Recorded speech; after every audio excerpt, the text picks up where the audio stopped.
Hello there you guys, welcome to one of my videos. Going to be giving you my predictions for Manchester United's game against Crystal Palace at Selhurst Park. So I'm going to go for a Manchester United win, and the score I'm going to go for 2-0.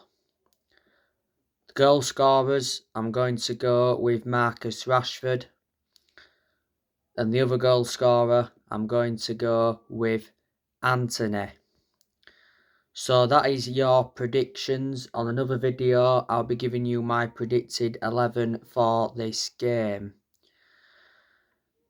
As you all know, this is a rearranged game because Man United were supposed to be playing Crystal Palace last year, but the game got postponed following the death of Queen Elizabeth. Manchester United are coming into this game on the back of a 2-1 win against Manchester City at Old Trafford. Reflecting on that win against City, Man United have now won 9 games in a row in all competitions, and Man United are just 1 point behind Man City. The goals, obviously Jack Grealish put Manchester City in front from a header that came from a Kevin De Bruyne cross. Grealish gave City the lead on the hour mark. Bruno Fernandes equalised for Manchester United. Obviously, in the build-up to the Bruno Fernandes equaliser, obviously Marcus Rashford was in an offside position. He didn't touch the ball, but he did interfere with play. VAR check cleared Rashford from being in an offside position.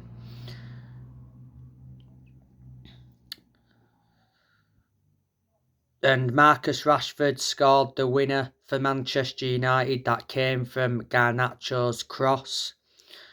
Rashford has now scored in 7 successive games. He took his tally to 16 for the season.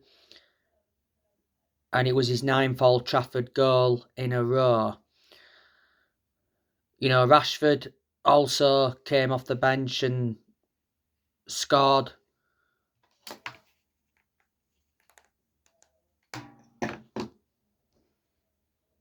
You know, 2 goals in the cup win against Charlton. You know, Erik ten Hag backs Marcus Rashford to keep scoring.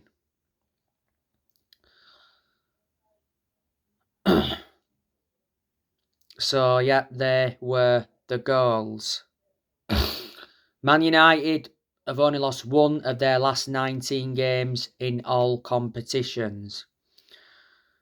Rashford should be available for this game against Palace. He obviously picked up an injury against City, but he went off in stoppage time. Martial, he went off injured in the game against City. It's unclear yet whether he's going to be available for the game against Palace. Martial's been hampered with injuries this season. Van der Beek, you know, he won't be playing any part in this game against Palace because he's out for the rest of the season with a knee injury. Ten Hag confirmed that prior to the game against City. Tuanzebe is still injured, but he doesn't get in the team anyway. And Jadon Sancho hasn't played for a while due to lack of fitness.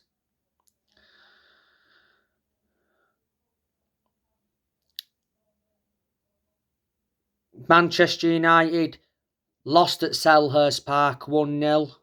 That was the final game of last season. But Man United did beat Palace 3-1 at Old Trafford last season.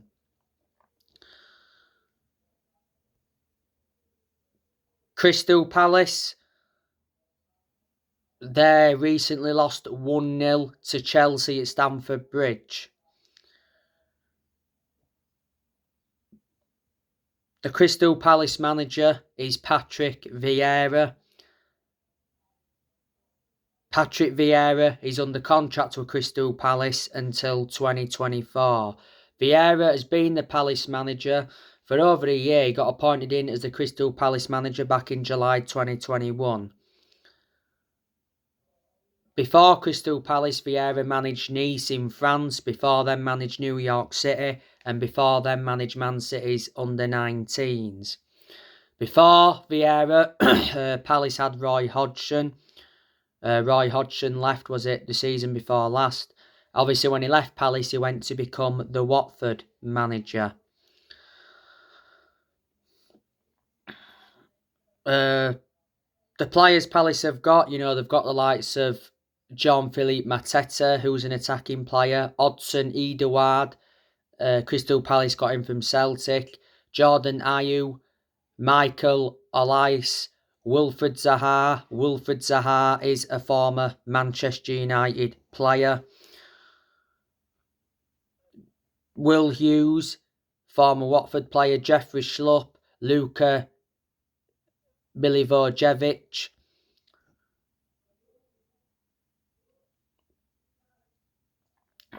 Joachim Anderson.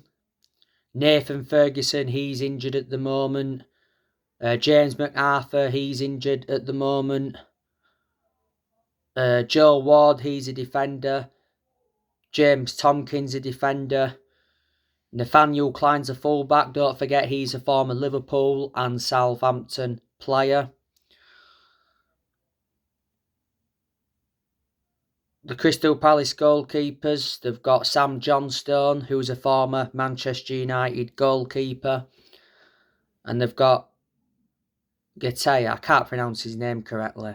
But they're a lot of the players that Crystal Palace do have. They have lost players as well of Palace. Palace, of course, lost Jack Butland earlier on in this window to Man United. Jack Butland hardly played for Palace. He only made, 10 appearances.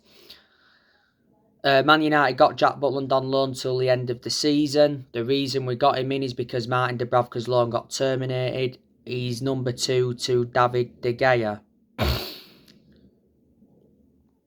Palace, of course, lost Antoine Bissaka back in 2019 to Man United. So Man United have done transfer business with Palace before, reflecting on that. Palace lost Christian Benteke to DC United. They lost Robert Street to Shrewsbury. Quite a few years ago, lost Andros Townsend, lost Martin Kelly. So they are quite a few of the players that Crystal Palace have lost.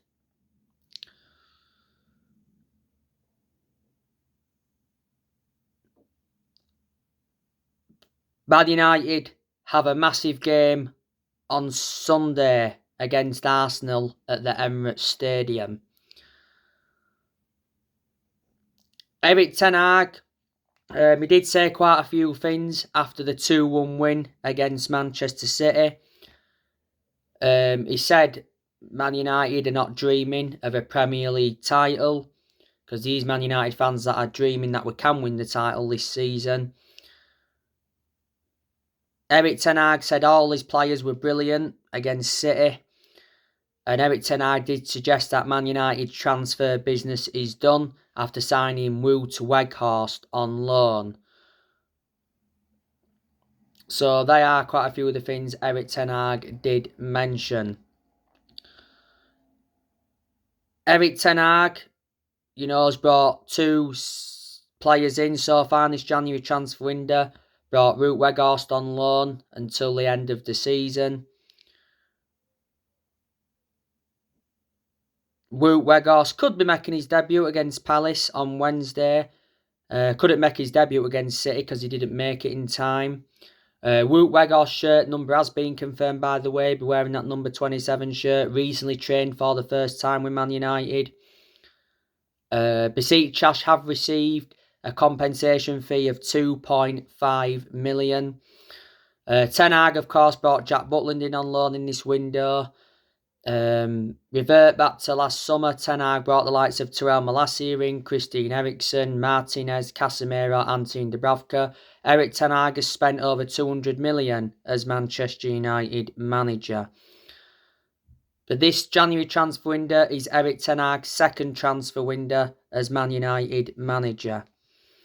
But anyway, guys, on my next video, I will be giving you an update on some transfer news. Drop your comments, likes below on the channel if you do. Consider subscribe as always, and take care. God bless. See you all again soon.